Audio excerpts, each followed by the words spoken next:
Muy buenos días a todos. Estamos con el nuevo parte generado desde el Ministerio de Salud y Ambiente de la provincia de Santa Cruz para comentar cómo se viene desarrollando la pandemia en nuestro territorio. En principio, queríamos comentarle qué es lo que viene sucediendo en la localidad de Río Gallegos. Como todos saben, nosotros nos encontramos en un brote y un poco tratar de comentar cómo viene desarrollándose ese brote en nuestra localidad, porque como bien sabemos, las posibilidades de que se generen brotes en distintos lugares de la provincia van a estar latentes en función de la posibilidad del ingreso de casos con COVID positivo a los distintos lugares. En principio nosotros comentamos que el brote se desarrolló como se desarrollan todos los brotes de tipo epidémico, es decir, comienza con el inicio de casos, sea importado, sea traído o venido desde otro lugar, que a su vez produce contagio a una primer línea de personas relacionadas. Siempre hablamos en el caso de COVID, de los contactos estrechos, y a su vez cada una de estas personas que tomaron contacto se transforman en contagiantes y van produciendo un efecto que nosotros lo denominamos un efecto en cascada. ¿Por qué efecto en cascada? Porque una persona contagia a dos o tres personas, a su vez esas dos o tres personas tienen la posibilidad de repetir el mismo esquema de contagio, contagiando a su vez a otro grupo más de personas, y de esa manera se produce este efecto en cascada que es como nosotros lo venimos observando en la localidad de Río Gallegos.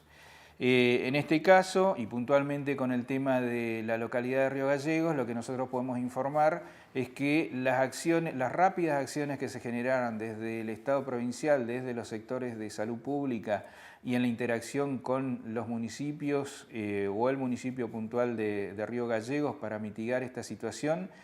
fue oportuna. Y en esta ocasión de oportunidad podemos decir que el pico de contagios nosotros lo detectamos el día 18 de julio y a partir de ese momento se produce una disminución paulatina del número de contagios, lógicamente no relacionada a la evolución natural de la enfermedad, sino a la serie de intervenciones que se hicieron desde los distintos sectores. Entre estas intervenciones, nosotros hemos sido testigos durante este último fin de semana de la generación de, por ejemplo, el decreto del Poder Ejecutivo, el 861, en el cual se disponían una serie de restricciones que lo que apuntan es principalmente a ir mellando, a ir cortando esta cascada que nosotros sabemos que de no tomar intervención activa lo que produce es una diseminación mucho más intensa en la localidad o en las localidades. En este caso, nosotros decimos que las medidas que se tomaron fueron efectivas porque desde el día 18 en adelante se produjo una disminución de la cantidad de casos comprobados, de casos testeados y de casos positivos a COVID que fueron disminuyendo. Nosotros consideramos que las características del brote son las características habituales de cualquier brote y que las acciones sanitarias realizadas lograron producir una disminución en la cantidad de personas que se contagiaron y de esa manera mitigar la posibilidad de continuar en increciendo la curva de contagio. Nosotros planteamos algunos elementos que son importantes, como que el contacto estrecho es la razón por la cual se contagia la persona. Por lo cual, el hecho de haber restringido la circulación, el hecho de haber incentivado intensivamente todo lo que son las actividades dentro de la administración pública y de las actividades laborales en general, hace que disminuya el riesgo. Nosotros no hablamos de eliminar totalmente el riesgo porque el riesgo siempre existe, pero de esta manera se disminuye intensamente el riesgo. Entre estas acciones que nosotros venimos realizando, podemos también mencionar que se está evaluando y estudiando el brote que existe en la localidad, y de esa manera profesionales del interior de la provincia no solo están colaborando, como se planteaba ayer en las distintas partes de prensa, sino que a su vez están tomando conocimiento de cuáles son las distintas estrategias a aplicar en cada una de las localidades ante un eventual recrudecimiento de casos en las localidades del interior. Entonces hay profesionales que han venido desde zona norte, desde la zona oeste y desde zona sur de la provincia, que a su vez están formándose y capacitándose en las estrategias para mitigar en el caso de tener más casos en el interior de la provincia. Volvemos a insistir en qué es un contacto estrecho y cómo es las medidas de prevención para estos contactos estrechos. El contacto estrecho, por definición no nuestra, sino por definición de la Organización Mundial de la Salud y también refrendada por el Ministerio de Salud de la Nación, se plantea aquellos casos en los cuales existe un distanciamiento menor en una persona que tiene positivo COVID y una persona que no la tiene, una interacción a una distancia menor a 2 metros, o que compartieron elementos de uso común. Nosotros acá insistimos mucho con el tema del mate, de no compartir el mate ni ninguno de los elementos de utilización individual o personal, porque justamente esos son los factores que favorecen el contagio. El hecho de no utilizar los elementos de protección y por ahí que el tiempo sea mayor a 15 minutos de exposición. Es decir, esto es lo que se define como contacto estrecho. ¿Por qué decimos esta situación? Porque hay mucha gente que está alertada que por el hecho de haber visto o conocer a las personas que pueden tener positivo, se autodefinen como contacto estrecho, y en realidad el hecho de tener un contacto estrecho significa una interacción más fluida y sin los elementos de protección y sin los cuidados que insistimos permanentemente que deben hacerse. Nuestro consejo actual es en cuidarnos nosotros mismos y cuidar al sistema de salud, que es el que nos va a poder dar respuesta. Actualmente nosotros diariamente decimos la cantidad de casos, decimos los porcentajes de ocupación de las camas, tanto en los sectores críticos como en los sectores generales. Y hoy podemos decir que el porcentaje de ocupación que nosotros vamos a plantear no está relacionado a ocupación por COVID.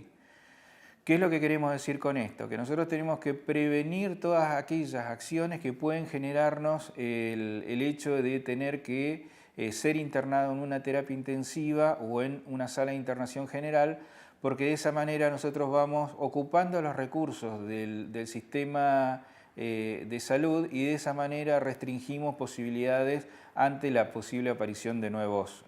casos. Entonces, insistimos nuevamente en todas las acciones que se hacen en esta epidemia que nosotros le decimos la epidemia silenciosa, que es la de las enfermedades crónicas, las personas que tienen diabetes, hipertensión, tomar la medicación como corresponde, si tienen dudas sobre la medicación o sobre los síntomas que poseen, tomar contacto con el sistema de salud, no dejar de cumplir todas las indicaciones de los profesionales médicos que se le dio durante todos los tiempos anteriores, porque el hecho de que se nos complique la hipertensión o que se nos complique la diabetes o algunas de las enfermedades neurológicas o cardíacas, lo que hace es que posiblemente tenga que estar internado en terapia intensiva, y esa terapia intensiva limita su capacidad operativa. También así en estas épocas de hielo, de frío, el hecho del riesgo que existe con los accidentes está siempre presente. Tratemos de minimizar el riesgo a los accidentes. Una de las principales formas en las cuales uno disminuye los accidentes de tránsito es lógicamente el que estamos impulsando desde el Poder Ejecutivo, que es la no circulación. Mientras menos circulación haya, menos posibilidad de riesgo de accidentes graves y con eso menos posibilidad de ocupación de camas del sistema hospitalario. Planteado estas situaciones, también el pedido a la gente en que no tenemos que buscar personas culpables o responsables y al contrario tenemos que ser condescendientes con aquellas personas que son positivos en la enfermedad o que fueron contacto estrecho con una persona enferma, porque en realidad esta situación ya para la persona, para la familia, implica un impacto muy grande desde el punto de vista de los miedos que lógicamente pueden generarse cuando una persona se enferma. Y esta situación creemos que desde el punto de vista social y comunitario lo tenemos que tener presente porque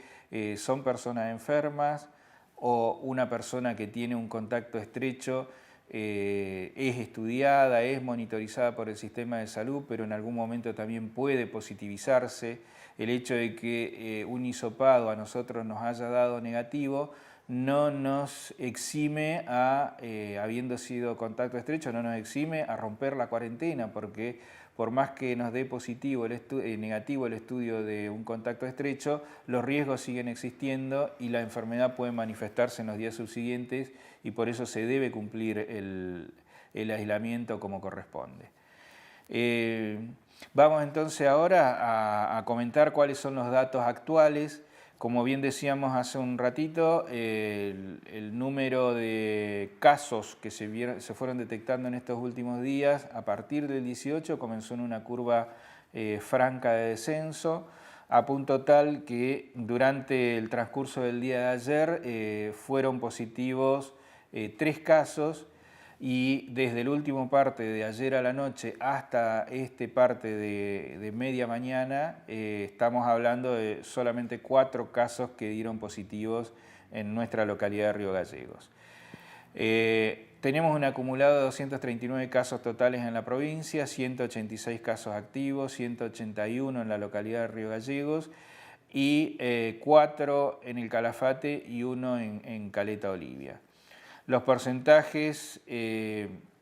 ocupación en toda la provincia de terapia intensiva estamos en un 31%, en sala general un 35% y la terapia intensiva del Hospital Regional Río Gallegos está en un porcentaje de 38%. Recordemos que esa ocupación de este 38% del Hospital Regional Río Gallegos, solo una persona es COVID y no se encuentra en situación de riesgo de vida. Se encuentra en una situación hasta el momento estable. También planteamos un poco qué es lo que viene sucediendo en Nación. La curva continúa en ascenso, todavía no se ha llegado en el orden nacional a una meseta y menos a una disminución de casos. En el día de ayer se detectaron 5.300 casos, con un acumulado en la actualidad de 136.000 aproximadamente, 2.500 fallecidos en todo el país y ayer se produjo la mayor cantidad de óbitos, que fue de 117. Bueno, queríamos informar estas situaciones, comentarles cómo se vienen dando el brote en la localidad de Río Gallegos, seguir sosteniendo este sistema de estar preparados, estar conscientes que la otra persona que está al lado nuestro puede ser un contacto de una persona positiva, puede ser un portador asintomático y los cuidados generales los tenemos que tener absolutamente con todos porque de esta manera nosotros prevenimos el progreso de la enfermedad. Hasta ahora en la localidad de Río Gallegos todos los nexos epidemiológicos vienen siendo estudiados. No existe, es decir, solamente se considera que es por conglomerado, por clúster, el modo de contagio en la localidad, porque a cada persona que fue estudiado sabemos quién es el contacto que fue positivo y que lo contagió. De esta manera recomendamos e insistimos nuevamente en todos los mecanismos de prevención que a diario todos nosotros planteamos, porque creemos que es la manera en la cual vamos a poder abordar efectivamente a la pandemia en nuestras localidades acá en la provincia de Santa Cruz. Bueno, es lo que teníamos para informar, así que estaremos nuevamente en contacto en los próximos informes generados desde el Ministerio de Salud y Ambiente. Muchas gracias.